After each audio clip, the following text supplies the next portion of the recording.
Today's ceremony marks the completion of 5 weeks of training for today's graduates and begins their career as Army National Guard recruiters. Today's guest speaker is Sergeant Major Thomas Ferrara. Sergeant Major Ferrara began his career in October of 1994 when he enlisted in the United States Marine Corps. He completed boot camp at Parris Island and MOS qualification as a firefighter in Millington, Tennessee. After 4 years of active duty service, he joined the South Carolina Army National Guard. The scope of his 23 years of service focused on the strength maintenance enterprise, and his assignments include recruiting and retention NCO, instructor rider, battalion operations NCO, state retention NCO, section chief, and first sergeant. Sergeant Major Ferrara currently serves as the Marine to Guard Program Manager and Enlisted Strength Management Branch Senior Enlisted Advisor for the Strength Maintenance Division at NGB. Ladies and gentlemen, please welcome Sergeant Major Thomas Ferrara.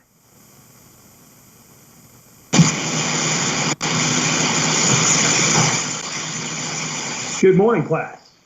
Thank you, Major Woodard, and wanted to definitely thank the instructor staff there at the SMTC and for everything that they've done for class 21-003 so far. As a obviously former or current SAR Major, but former production R&R NCO, as one that served as a instructor at the schoolhouse, I took some time to reflect and think about 21 years ago when I came through there. I can't quite remember what the who the guest speaker was or what they had to say. However, I can remember at the time the chief of the schoolhouse and the SAR Major briefing us and remember what they talked about. And I thought to myself, if I had that to do all over again, what would I want to hear? What would be important to me as a recent graduate of the course? And so just to let y'all know, understand the parameters of this, I remember sitting through there either from the perspective of a graduate or as an instructor and staff member there at the SMTC, and remember many presenters or briefers talking about the 3 B's: be brief, be sincere, and be gone. So in this virtual realm, it's a little bit different than when we were there, where the about to be graduates or the recent graduates already had their G-Jets or POVs idling outside the barracks, ready to go. They were going to change, and as soon as graduation was over, they were en route back to their state or territory to go forth and do great things.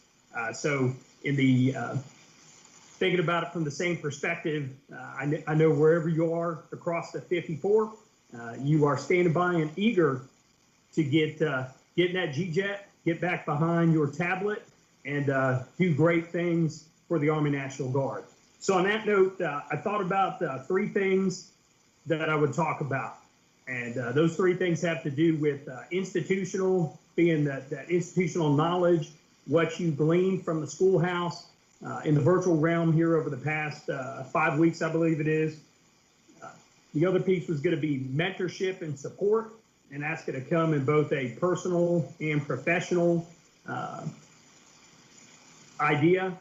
And then last but not least, your career development as a, from the SQI4 on through to 79 Tango, if you choose to go that path.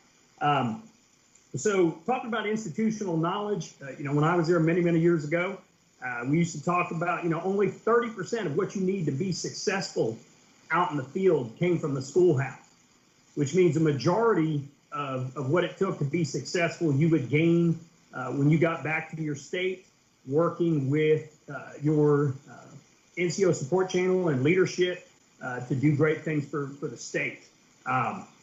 And in saying that is, the institutional piece here is the regulatory guidance, your SMOMs, your PPOMs, anything like that you reviewed, you learned over the past 5 weeks. to include your sales training. In saying that, I want you to keep in mind that Major Woodard's team, those instructors that you've worked with over the past 5 weeks, serve that same purpose. And that next topic I'll talk about with that support, the personnel, in that they're still a great source for you to be able to reach back to when you're on the street.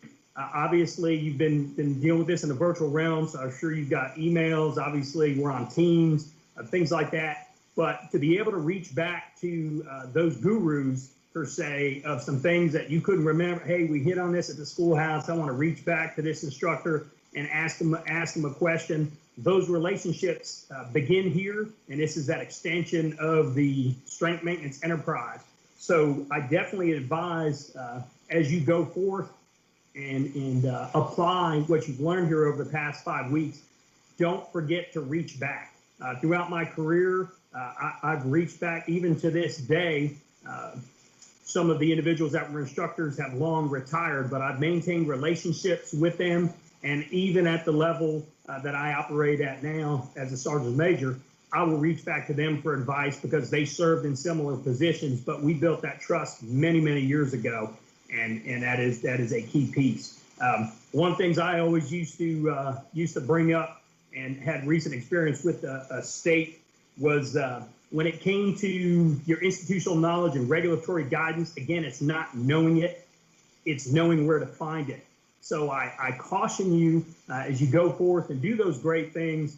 Don't be afraid to, we used to look back in the paper regulation. Obviously now with the digital realm, you're using PDFs. You're able to reach back and do your control F and all that fun stuff to find it. But by all means, make sure that you look it up. You may think you know it, but I called the MEPS not too long ago. A GC I knew that I'd worked with way back in the day, and really just sent a quick question first before I called. I sent a text message, and they gave me that typical. At first, they looked at the number, they didn't recognize the number. So who is this? Because I asked them a regulatory question, and I just wanted to know what their perspective was as a MEPS guidance counselor. And they gave me essentially the book answer as far as, well, hey, you need to look in this regulation, and that'll provide you the guidance. So, again, I advise that while I know there's many smart R&R NCOs out there, recent graduates, it's fresh in your mind, I definitely advise that you continue to look it up and don't just rely on what you think you know. Trust that reach back. Second piece I want to talk about was this mentorship and support. And to be honest with this class and with the leadership down there, this one kind of hit home over the past about week or so. I was traveling and was notified by CSM Brown with the South Carolina National Guard that we lost our first NCOIC. He passed away about a week ago. And I really thought this was relevant because both for CSM Brown and myself, our first NCOIC, Wayne Luther, was a huge influence in our career, not only in the strength maintenance enterprise, but just as guardsmen. And I can't say it enough that no R&R NCO is an island. When you get back, virtually back in your state and you're taking what you learned here, latch on to a mentor, somebody that you look up to, somebody that you've observed doing the right things, that you're like, hey, I want to be like that R&R NCO, whether they're, another SQI4, they moved on now they're, could be a section chief, a first sergeant. Look up to them and pick their brains as you get out in the field, as you're working with, other R&R NCOs. Pick and choose the best practices of what you see that you'd like to make them your own. And while that's on the professional side, I will also advise that family is a huge piece of this. Behind every successful R&R NCO is a family support system, be it mom and dad, be it a spouse, kids, a significant other. Every R&R NCO I've known that's successful all the way up to your director's 54 have a solid foundation at home that enables them to do the great things they do for the Army National Guard by putting people in the Guard, meeting objectives and working towards the in-strength objectives of the entire Army National Guard. And that's huge when it comes to your success, and it's a key piece. And again, that's that network like we talked about before, that professional piece, reaching back institutionally to your instructors, as well as in your day-to-day life with the R&R NCOs and leadership you work with every day, as well as that home life. It's very important to find that balance. And probably now more than ever in the challenging environment we're in, y'all are the tip of the spear, and you know, you have technology at your fingertips and things that you can do now in this virtual realm that you know, we didn't have years ago. But again, the personal and professional mentors that you have and that support system are going to play a key role in your success. Last but not least, I want to talk about professional development, talk about career management, or, you know, in the Army now, we're talking a lot about talent management. Graduating this course in the Strength Maintenance Enterprise as an SQI4 is where it all begins. This is just the beginning of your career as an R&R NCO. And there are a vast array of opportunities. I'd be remiss on my second tour of Title 10 that when I was sitting there about 21 years ago, that a staff sergeant at the time that was my class advisor, now a retired Sergeant Major, Berger, talked to me about, hey, go back home, get your, at the time it was the Master Badge, now the Expert Badge, get converted to 79 Tango, and you come back here and be an instructor. And you know, I took his wisdom and guidance and did that. And it happened the second time after I'd gone back to a state that the Division Sergeant Major reached out to me and said, hey, do you ever think of coming back? And I found myself back in the Title 10 realm again. But for you, there's a lot of opportunities between the courses, whether it's, you know, going and growing on the production side, whether it's eventually becoming a marketing NCO or a MEPS guidance counselor. This talent management piece is huge across the Army right now. And one of the things I'm going to say on this one is that you are responsible for your own career. There's nobody that's, you know, while you'll have these mentors guiding you, your leadership will help guide you. You're going to have to take that bull by the horns and decide which way you want to go with it. Some of you are going to choose to, hey, recruiting was fun, but I'm going to go to the conventional unit and do some other things as a, you know, maybe now working as a training NCO in a unit that I enlisted a bunch of soldiers into. Some of you may go that path. Some of you may choose to stay as in the Strength Maintenance Enterprise. And again, I would advise you, again, this is where it all begins.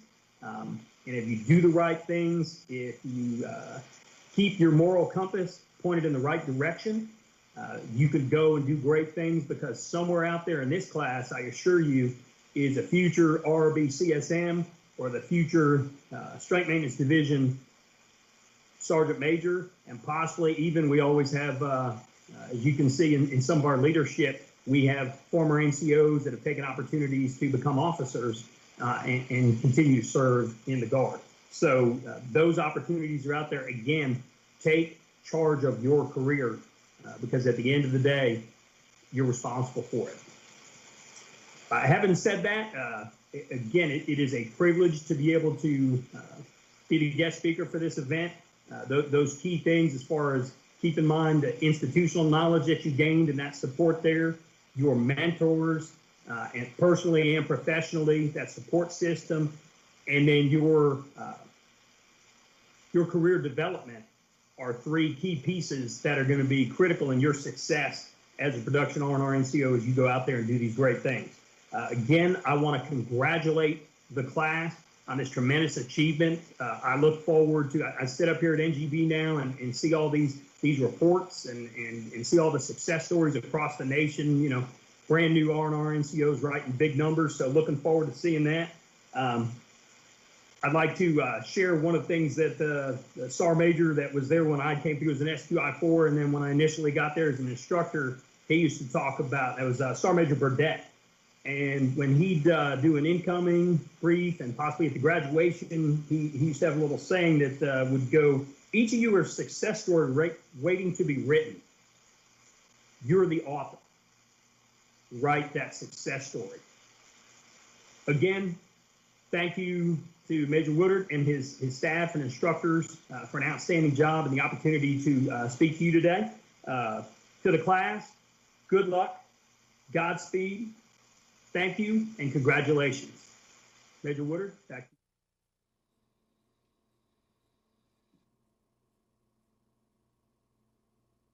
you. Thank you for those encouraging words, Sergeant Major.